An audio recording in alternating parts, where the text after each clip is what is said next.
கார்த்திகை மாதத்துல கார்த்திகை தீபத்துக்கு முன்னாடி நாள் பரணி தீபம் ஏற்றுவாங்க. இது பஞ்சபூதத்தின் சொரூபமாக இருக்கக்கூடிய சிவபெருமானுக்கு பஞ்சபூதத்தின் சாட்சியா ஏற்றக்கூடிய தீபம் தான் பரணி தீபம். இது திருக்கார்த்திகைக்கு முன்னாடி நாள் பரணி நட்சத்திரத்துல இந்த தீபம் ஏற்றுவாங்க.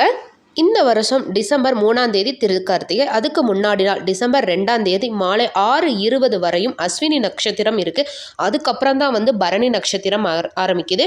அப்போ நீங்கள் 6:20க்கு மேலே 5 விளக்குகள் ஏற்றி வழிபடணும். 5 தீபம் ஏன் அப்படின்னா சிவபெருமான் பஞ்சபூதத்தின் சொரூபமானவர், அதனால தான் 5 தீபங்கள் நம்ம ஏற்றுறோம். 2ஆம் தேதி மாலை 6:20க்கு மேலே ஒரு தட்டு இல்லாட்டி ஒரு மணப்பலகை எடுத்துக்கோங்க. அதை நல்லா சுத்தம் பண்ணி வச்சுக்கோங்க. அது மேலே 5 தீபங்கள் வச்சுக்கோங்க. 5 தீபத்தையும் மஞ்சள் குங்குமம் வச்சு நெய் விளக்காவும் நீங்கள் ஏற்றலாம். இல்லை நல்லெண்ணெய் தீபம் தான் ஏற்றணும் அப்படின்னாலும் தாராளமாக நல்லெண்ணெய் தீபமும் நீங்கள் ஏற்றிக்கலாம். இதை உங்களோட சுவாமி ரூமில் நீங்கள் அந்த 5 தீபத்தையும் ஏற்றி வைக்கலாம். இப்போ பரணி தீபம் அன்னைக்கு நீங்கள் விளக்கேற்றுறீங்க அப்படின்னா அதிலிருந்து